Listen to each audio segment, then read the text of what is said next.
In today's world, we have a number of people who are called champions, but because we have so many sanctioning bodies, some people call some of them alphabet titles or alphabet sanctioning bodies, we need to find a way to determine who is the true champion in a given division. Now, the ultimate way you can do that is to have an undisputed or universal champion. But in today's world, we have so much more major sanctioning bodies than yesteryear that it becomes very, very difficult to do so. As you can see in front of you, we have 4 sanctioning bodies. These are the major sanctioning bodies in the world today. The problem with that is that each sanctioning body has criteria that requires mandatory fights between mandatory opponents. And usually the time frames are within 6 to 8 months. So that someone who holds more than one title with more than one sanctioning body finds themselves, just to maintain their title, defending their title against mandatories. This is different to yesteryear, where we had one sanctioning body or one title in one given division. So you had Henry Armstrong, who ended up having 3 titles in 3 different divisions and not having to defend all those titles within short turnaround times. In fact, when he won his welterweight title, he never defended his featherweight title. It's very interesting. He campaigned mostly at welterweight, even though he had featherweight titles and lightweight titles. So that is not going to happen anytime soon in this era. And it makes it extremely difficult for someone to become an undisputed world champion. In fact, in the case of Vladimir Klitschko, this guy has had to fight 3 separate people over a period of 9 years to get those 3 titles from those 3 major sanctioning bodies. He's yet to try to endeavor to get the 4th world title, which would be the WBC title, to become the undisputed heavyweight champion of the world. Which means we have to find a way to distinguish who is the true champion in a given division. And to do so, we consider what is called the lineal champion. The lineal champion is a way of determining the true champion in that division. And the logic behind it is this.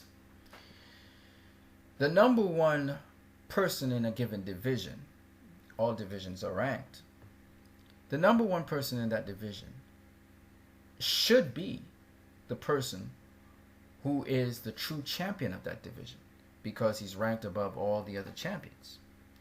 Now, the lineal champion, if you think about it, he's the number 1 champion in that division.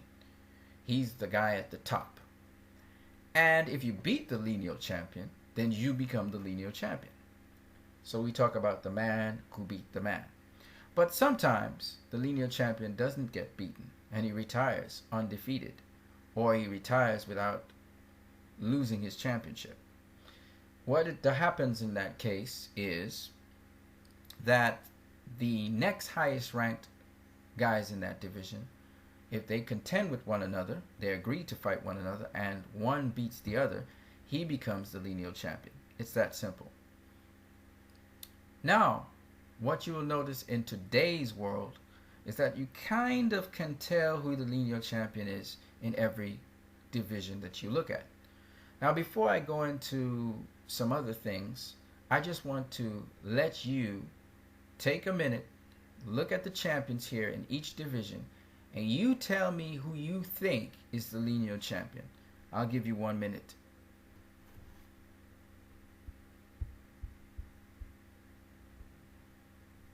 So who do you think is the lineal champion at heavyweight? Who do you think is the lineal champion at cruiserweight? Who do you think is the lineal champion at light heavyweight? Who do you think is the lineal champion at super middleweight? Who do you think is the lineal champion at middleweight?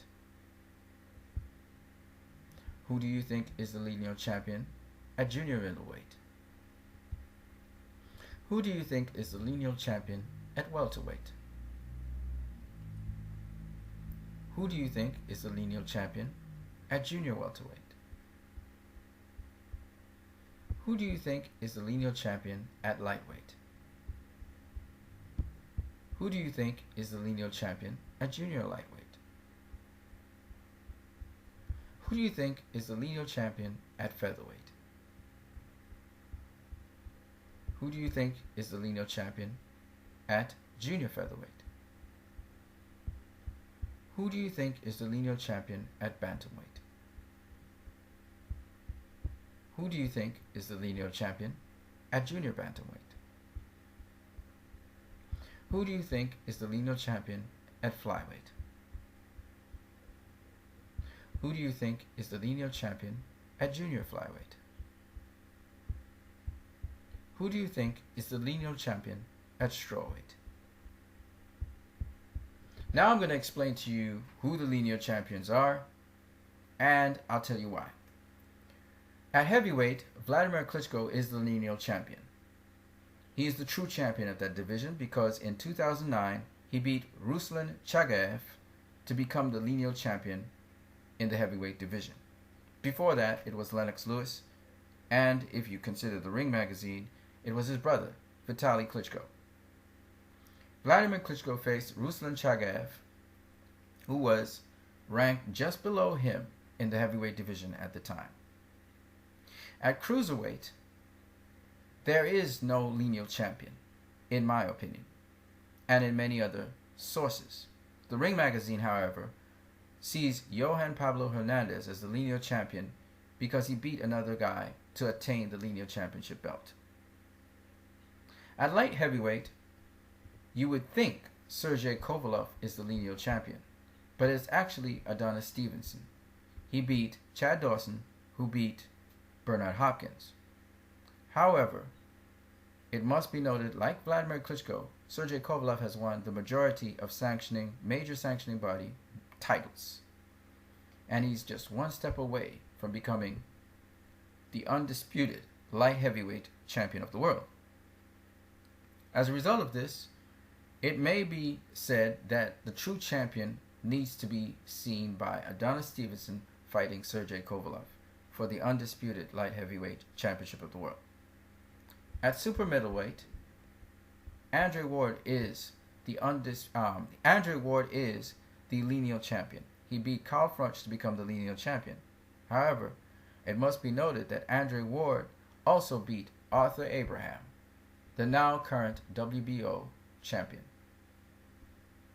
At middleweight, Miguel Cotto is the lineal champion, having beaten Sergio Martinez, who beat Kelly Pavlik. However, Gennady Golovkin is seen as the true champion in the division, even though he has not as yet proven that. But he has been so dominant in his record that most people think that he is actually ranked above Miguel Cotto. Having said that, though, he probably will clearly show this by beating David Lemieux.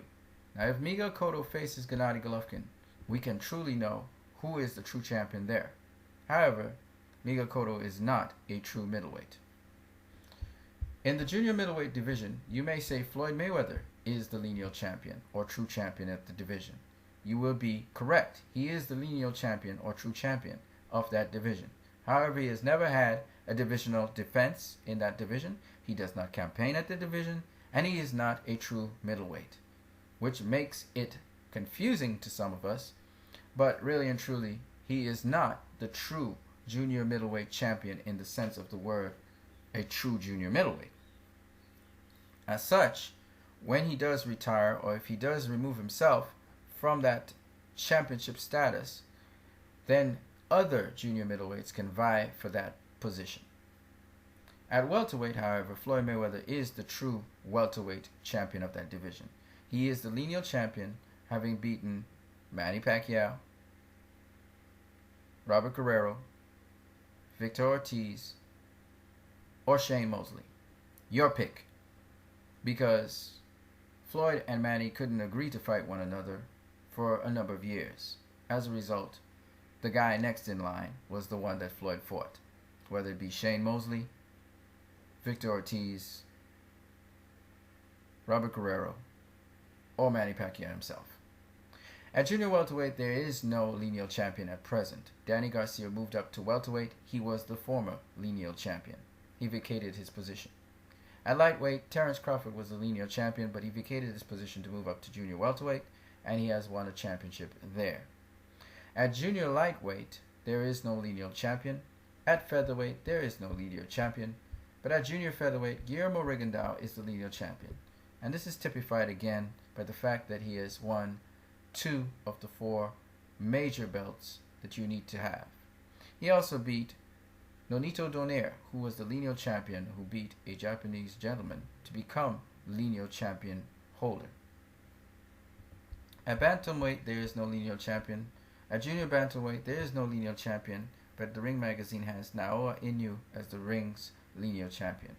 At flyweight, we have Roman Gonzalez as lineal champion. Now, even though Juan Estrada has the majority of the titles in that division, Roman Gonzalez beat Juan Estrada in a lower weight division, so he is the lineal champion and the man there. In junior flyweight, Donnie Nietis is considered the lineal champion, though that's only by Ring magazine. By other sources, he's not considered. At strawweight, there is no lineal champion. So, as you can see, a lineal champion should be the true champion in a division. And if you made a guess based on the guy who had the majority of sanctioning belts in a division that that person was the lineal champion, for most of your choices, you would be correct. The only exceptions would be Sergey Kovalev and Juan Estrada. That would be light heavyweight and flyweight. Well, you guys, I hope that helped out. There's more on lineal champions I'll try and fill you in on.